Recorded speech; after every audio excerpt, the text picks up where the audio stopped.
Seakan-akan saya ini tidak punya kualitas. Saya mau bilang, Bang, saya banding dengan Anda punya pendidikan cuma 2. Saya S1 3 kali, S2 saya 2 kali. Sebentar, Anda merasa Anda itu bukti bahwa kualitas saya lebih dari Anda. S1 saya lebih hebat dari Anda.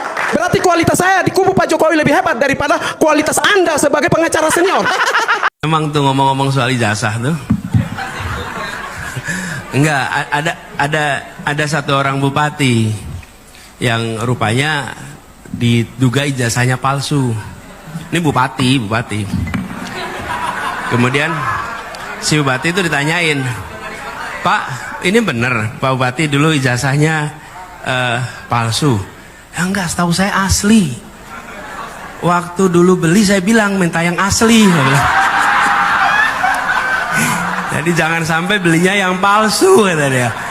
Saya baru tahu kalau ternyata saya dikasihnya yang palsu, kata dia. Ya. Kan tadi dibilang buat apa kemudian kuliah kalau ada yang A, B, C, D. Ya Anda jangan kerjakan itu, teman-teman. Anda jangan kerjakan, sudah. Pokoknya kalau Anda sekarang kuliah, ya kuliahlah dengan benar. Sehingga nanti di kemudian hari Anda nggak kerepotan untuk menjelaskan. Iya, Anda kuliah dengan benar, kuliah dengan baik. Jadi jangan sampai begini. Oh, karena ada peristiwa itu, ya udah dah, saya juga nggak usah begitu, nggak usah serius. Jangan. Jadi Bung Happy tadi, jangan Bung Happy. Jadi saya usul, ini titipan pertanyaan tadi, saya usul kepada semua, tata Anda, rekam jejak Anda dengan baik. Nah teman-teman, sekarang ini mumpung Anda masih kuliah, kerjakan itu dengan baik supaya besok CV Anda tidak ada yang harus ditutupi. CV Anda bisa dibuka dan lampirannya asli semua. Okay? Anda nggak punya beban itu semua. Yang sekarang ada sudah jadi pembahasan di kepolisian, biar diselesaikan di sana. Karena udah menjadi pembahasan kepolisian. Di kita ada agenda dalam jangka pendek yang mendasar yang buat kita harus melakukan perubahan. Apa itu?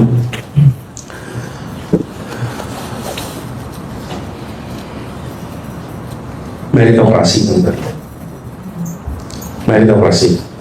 Beberapa waktu yang lalu ada seorang teman yang ngobrol dengan saya bilang begini, Bung Anies, kalau Indonesia mau maju, tidak bisa pakai demokrasi. Kalau mau maju, harus pakai otoriter atau semi otoriter. Contohnya mana? Tiongkok. Contohnya mana? Singapura. Mereka itu maju karena otoriter, semi otoriter. Benar juga ya. Terus saya tanya balik, kok contohnya Tiongkok dan Singapura, kok contohnya nggak Korea Utara? Nah itu juga. Kok contohnya nggak Myanmar? Itu juga. Jadi yang membuat maju itu apa? Loh, Kuba itu kurang otoriter apa? Yang membuat maju itu bukan itu. Yang membuat maju itu apa? Meritokrasi. Anda datang ke Singapura, ada tidak pejabat di sana dan pemimpin perusahaan di sana yang tidak kompeten? Ada. Datang ke Tiongkok, semua kompeten. Datang Korea, kompeten. Yang membuat mereka maju itu bukan otoriternya saja. Yang membuat mereka maju itu adalah semua pos ditempati orang yang kompeten, atau dengan kata lain merit based appointment. Dalam bahasa kita namanya meritokrasi. Satu. Yang kedua, policy yang dibuat teknokratik, bukan mendadak ada ide ngomong, mendadak ada ide keluar. Tidak. Teknokrasi seperti apa? Dengan adanya proses pengambilan kebijakan yang benar, menggunakan data, referensi pada ahli, referensi pengalaman. Dua ini saya mengkhawatirkan kenapa ini harus jadi serius ke depan dalam jangka pendek. Anak-anak kita yang sekarang berada di kancah internasional dan kuliah itu kalau nengok ke Indonesia agak khawatir pulang. Kenapa? Saya bukan ordal. Gimana saya nanti bisa survive di tempat yang tidak merit based, sementara Anda pulang dengan kompetensi, dengan prestasi, dengan macam-macam tuh. Nah, jadi saya mengatakan Kalau kita tidak bereskan dua ini, yang di luar tidak masuk, yang di dalam nggak tahan akan. Itu problem yang jangka pendek harus beresin. Orang-orang terbaik itu bisa bekerja di mana saja, betul nggak teman-teman? Bisa ke Singapura, bisa ke Perth, bisa ke KL, bisa kemana-mana yang dekat Indonesia saja. Semua yang kompeten itu bisa dengan mudah. Kalau mereka merasa di negerinya tidak mendapatkan apresiasi. Karena orang-orang kompeten ini kayak currency yang kuat, mata uang itu. Mata uang kuat itu kan di mana-mana diterima, bukan? Iya. Yeah, if your currency is strong, you go anywhere, people are willing to accept your currency. But if your currency is weak, will people accept it? No. Sama. Nah, inilah yang saya lihat dalam jangka pendek harus beresin. Itulah sebabnya PR perubahan ini serius kita kerjain. Yang berikutnya, tantangan kita ke depan, reform di aspek hukum. Teman-teman merasakan bukan? Kepastian hukum itu penting. Kepastian hukum ini penting, dan saya rasa semua yang pernah hidup di negara dengan aturan hukum yang tertib itu merasakan ada kepastian. Di Indonesia ini salah satu tantangan utama yang kita hadapi, reform di sini. Nah, ini semua, Bapak sekalian, teman-teman, ini tidak bisa dikerjakan bottom up. Ini dikerjakannya harus top down. Ini top down, nggak pernah yang namanya reform perusahaan sebesar ini dikerjakannya bottom up, top down. Karena itu kita berharap sekali di pemerintahan sekarang ini ada keseriusan untuk membereskan persoalan ini. Tanda-tandanya belum muncul, tapi ekspektasi kita itu di situ, bahwa rekrutmen berdasarkan merit. Kalaupun dalam politik, saya pun pernah bertugas di dalam politik. Saya pernah berada di pemerintahan, di kementerian maupun di DKI. Seringkali aspirasi yang dititipkan tidak selalu sesuai dengan apa yang kita harapkan. Selalu ada kompromi. Tapi hidup juga perlu begitu, bukan?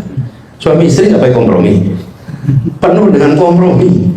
Suami maunya A, istri maunya B, hasilnya B.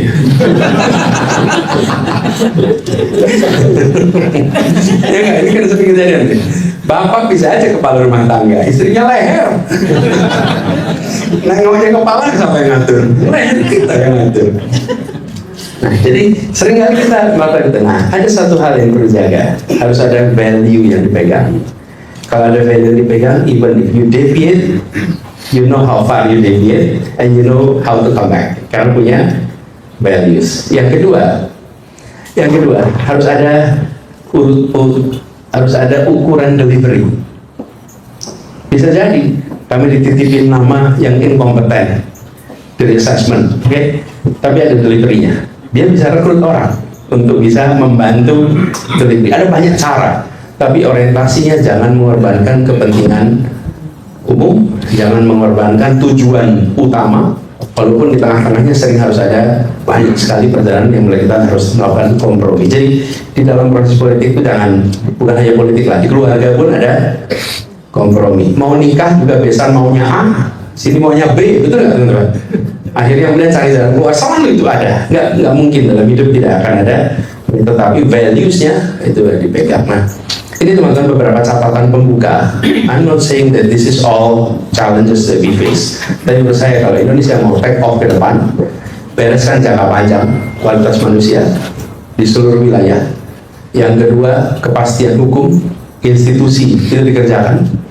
Yang ketiga, berikan kesempatan kepada orang-orang yang kompeten untuk pegang kewenangan dan diiringi dengan proses pengambilan keputusan yang berbasis kepada teknokratik sehingga masalah-masalah yang kita hadapi bisa diselesaikan dengan baik. PR-nya banyak, tapi bangsa kita ini ulet dari dulu, tahan, terbanting-banting juga nggak banyak mengeluh. Tapi insya Allah dengan situasi sesulit apapun kita akan ketemu jalan keluar. Ini aja pembuka dari saya. Halo teman-teman, jumpa bersama saya di Politik Dangi.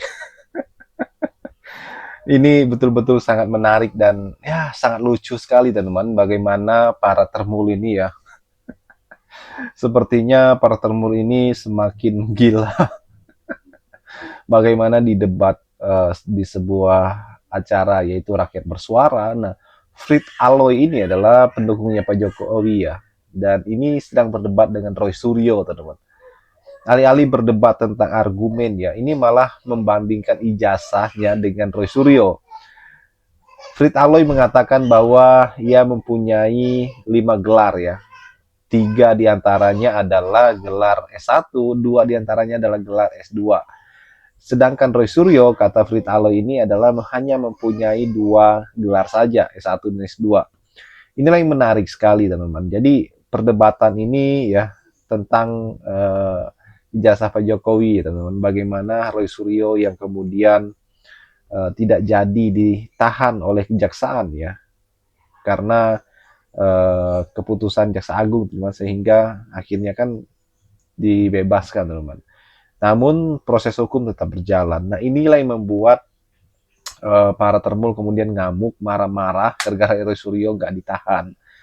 Mereka menganggap bahwa ini adalah politisi, ya, politik dan sebagainya. Tetapi apapun itu, kalau kita melihat ya bagaimana perkembangan kasus ini teman-teman ya, sepertinya menemukan titik-titik terang. Titik terangnya maksudnya adalah mungkin akan segera disidangkan teman-teman. Dan inilah yang kita tunggu-tunggu, yaitu ketika kasus ini akan disidangkan nanti teman-teman. Ini sangat menarik sekali ya. Pasti sangat seru. Kenapa? Karena gini, apakah Pak Jokowi, pertanyaannya kan, apakah Jokowi datang untuk menjelaskannya di persidangan ya kan? Kalau beliau datang, saya yakin mungkin beliau adalah satu-satunya presiden di Indonesia yang hadir di persidangan, teman-teman. Dan ini hal yang dinanti-nantikan publik ya. Apalagi Roy Suryo dan kawan-kawan, tentu mereka akan menunggu momen ini, teman-teman, dan memberikan pertanyaan-pertanyaan yang mungkin tajam ya sekitar itu nanti. Makanya publik sangat menanti-nantikan tentang persidangan kasus ijazah ini, teman-teman. Ya, daripada keluar-keluar di media sosial ya kan, para pendukung satu sama lain saling tuding, saling jawab, berdebat dan sebagainya. Lebih baik dipercepat ya kan, disidangkan ya apa yang terjadi. Bagaimana menurut kalian? Kita diskusi di kolom komentar ya. Sampai jumpa lagi teman-teman. Salam.